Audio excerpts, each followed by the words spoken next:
Hey guys, welcome back.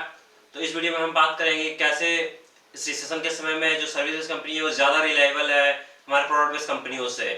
तो चलिए देखते हैं। तो आप सभी अभी देख रहे होंगे कि रिसेशन अपने पीक पे है।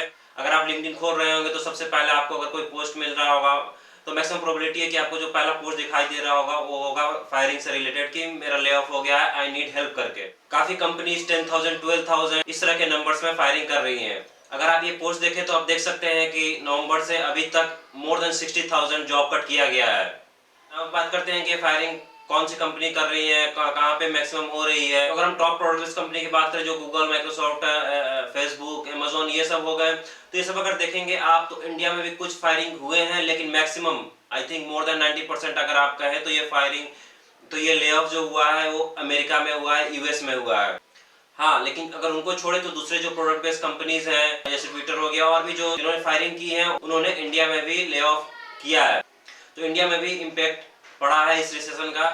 लेकिन अगर आप देखेंगे तो इन मैक्सिमम ले ऑफ्स में जो कंपनी रही है वो प्रोडक्ट बेस्ड टाइप की कंपनी रही है। नाउ अगर हम सर्विस बेस्ड की बात करें, इंडियन सर्विस बेस्ड की बात करें, तो अगर आप देखेंगे तो इन्होंने काफ़ी ले ऑफ इस रिसेशन के समय जो कि इतने पीक पे उसमें काफ़ी ले ऑफ कम हुआ है। अगर इन्होंने ले ऑफ किए भी हैं तो वो बैकग्राउंड वेरिफिकेशन के कारण हुआ है।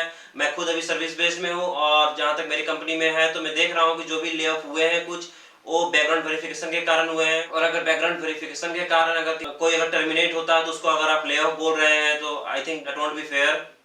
हाँ, अगर कल या परसों की बात करें तो विप्रो ने कुछ फ्रेशर्स को फायरिंग किया है, पर अगर एक्सपीरियंस की बात करें तो कंपनियों ने ज़्यादा ले ऑफ नहीं किए हैं। तो इन कंपनियों ने कुछ जो एसेंचर कॉग्निजेंट ने जो भी फायर किया है वो मेनली बैकग्राउंड वेरिफिकेशन के कारण किया है। और जो द्वारा नंबर बताए गए हैं 10,000 12,000 वो भी एक्यूरेट नहीं है। ये अपने एट्रिशन रेट को छुपाने के लिए ये 10,000 12,000 इन्होंने बोला है कि बैकग्राउंड वेरिफिकेशन के कारण ले ऑफ हुआ है। वहीं दूसरी ओर देखें तो ले ऑफ की जगह अभी भी ये companies service based companies counter offer दे रही है। मेरे अपने प्रोजेक्ट से दो बंदों ने प्रोजेक्ट छोड़ा है और इनके पास around like 4 to 5 counter offers थे इस रिसेशन में। और मेनली ये सभी सर्विस बेस्ड कंपनीज से थे, टीसीएस से था, वर्सुसा से था, एम्फेसिस से था। ऐसे करके काफी इनके पास काउंटर ऑफर अभी भी है 100% हाइक के साथ। अभी रिसेंटली लाइक दिसंबर में और जनवरी में इन्होंने स्विच किया है। तो एक तरफ जहाँ प्रोडक्ट बेस्ड कंपनीज इतने फायरिंग कर रहे हैं वही सर्विस बेस्ड कंपनी अभी भी 100% हाइक देके कैंडिडेट्स को रख रहे हैं अपने पास। तो आप सोच सकते हैं कि सर्विस बेस्ड कंपनी अभी इस रिसेशन के समय में हाईली रिलायबल है प्रोडक्ट बेस्ड कंपनी से। और ऐसा क्यों है तो इसकी भी अगर हम बात करें तो अगर आप देखेंगे तो अमेजोन ने खुद 12,000 पीपल को फायर किया है, लेकिन उनका भी बहुत सारा प्रोजेक्ट है जो सर्विस बेस्ड लाइक एचसीएल और जो भी सर्विस कंपनी है उनको उनको उन्होंने दिया हुआ है और एचसीएल उनका काम करवा रही है। वो खुद अपने एम्प्लॉयज को फायर कर रहे हैं, लेकिन जो प्रोजेक्ट उन्होंने दूसरे को दिया है उस कंपनी को वो चल रही है। ऐसा क्यों? क्योंकि यहाँ पे आप जानते हैं कि चीप लेबर है तो उनका जो काम है इस रिसेशन के समय वो कम बजट में हो जा रहा है।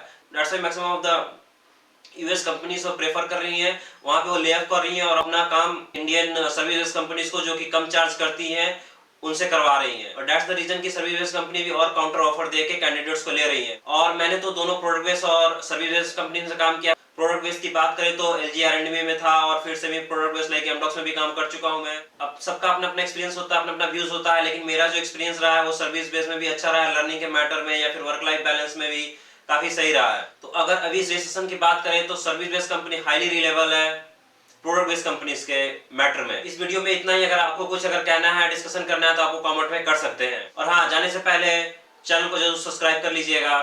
Thank you everyone.